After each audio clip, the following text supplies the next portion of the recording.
ইংরেজিতে বলে তারা পার ক্যাপিটা ইনকাম, মাথা পিছু আয়। মাথা পিছু আয় বেড়ে গেছে সর্বশেষ অর্থ বছর 2024-25 অর্থ বছরে বাংলাদেশের মানুষের মাথা পিছু আয় কত জানেন? $2,820।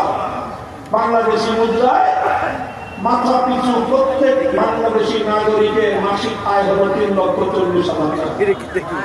কত টাকা? Double camera.